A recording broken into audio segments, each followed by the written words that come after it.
The Galaxy Z Flip 5. I actually kind of like it. It did survive my durability test, and now I think it's time for a long-form, multi-year durability test from inside my pocket.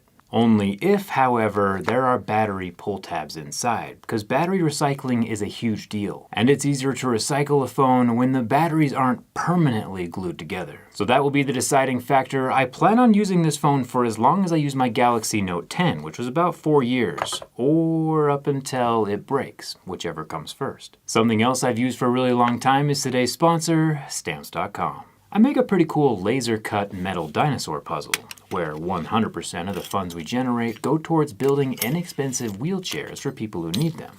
I never quite know how many I need to make or how many I'm going to sell before publishing a video, which is probably a pretty normal thing for any small business. Luckily, Stamps.com lets me order shipping supplies, labels, and printers while giving me an extraordinary up to 84% discount on USPS and UPS, while letting me know the quickest and cheapest shipping options. Stamps.com takes a lot of the guesswork out of fulfilling orders, and I can even schedule a pickup right from the Stamps.com dashboard. It's like a personal office wherever I'm at. If you want to save time and money with your shipments, just go to stamps.com/jerryrig for a 4-week trial, free postage, and free 5-pound digital scale. No long-term commitments or contracts, just how we like it. You don't have to take my word for it though. Stamps.com has been around for over 25 years and helped out over 1 million small businesses just like mine, using my own computer and my own printer to handle a launch rush or the holiday rush. Stamps.com/jerryrig, and huge thanks to Stamps.com for supporting this channel. I'll leave a link for Alex the Accessible Allosaurus as well down in the video description.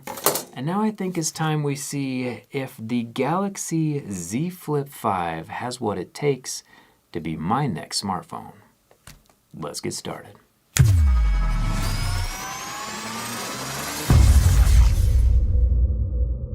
Taking apart and reassembling a smartphone is difficult. Taking apart and reassembling a folding smartphone successfully is basically impossible.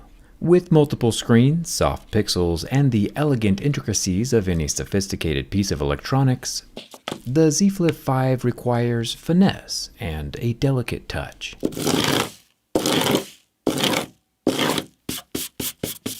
Supposedly, this thing can survive more than 200,000 folds, but can it survive one teardown?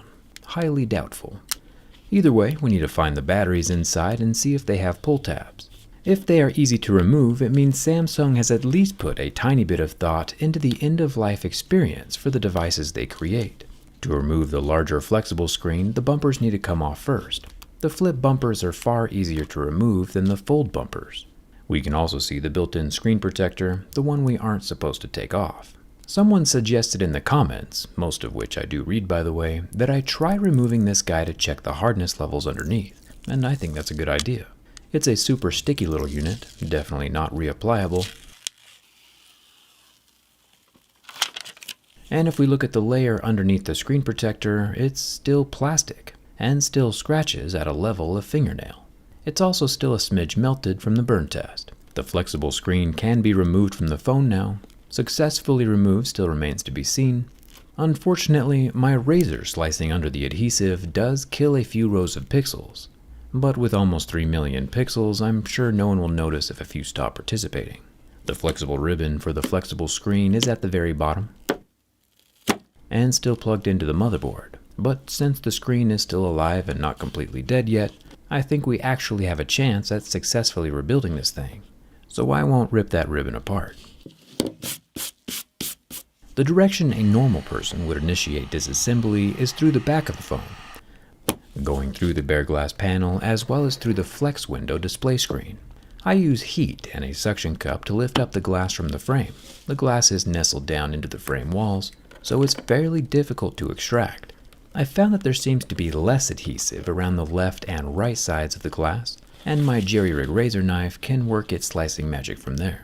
You too can own your own JerryRig knife at JerryRigKnife.com. This is actually a lot harder than it looks. With the rear glass gone, we can move up to the flex window. Again, there seems to be less adhesive on the sides, and I'm taking very special care not to accidentally poke the AMOLED panel underneath the glass, since it's about as fragile as a potato chip.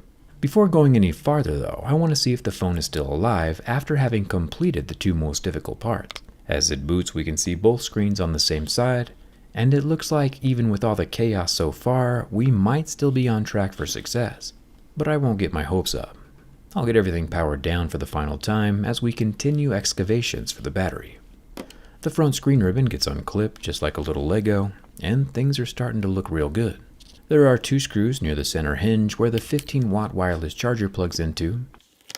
This guy can also reverse wireless charge at 5 watts. I'll unplug the battery and remove 5 additional screws that hold on the bottom plastics. The bottom plastics only include the lower loudspeaker this time around. It still does have foam balls inside, but doesn't have the cool transparent blue window like we saw on the Fold speaker. With the plastics gone, we can pop off the 2 extension ribbons from the lower board, which has the gold microphone box as well as a 25-watt USB-C port, with a red rubber ring around the edge. And finally, under that extension ribbon, we see that indeed, the Flip 5 does have blue battery pull tabs, along with a circular vibrator motor and some waterproofing mesh over the speaker opening, which helps maintain the Flip 5's IPX8 water resistance. We'll check the pullability of the tabs after we get the motherboard freed. The motherboard is tucked under a large metal plate with 8 more Phillips head screws. With the plate taken off, the top black plastics and the LED flash come out next. I'll unplug the battery just like a little Lego, and it's interesting to see that all the different global markets have their own checkable box near the upper extension ribbon. Samsung probably makes one ribbon that fits all of the different manufactured variants, and the manual check mark indicates where it's supposed to be sold. The fingerprint scanner and whatever this other cable is gets unplugged next, along with the 2 Lego style connectors for the extension ribbon. That passes through the frame. We can remove the SIM card tray, not making that mistake twice, and the motherboard is free from the confines of the flip frame.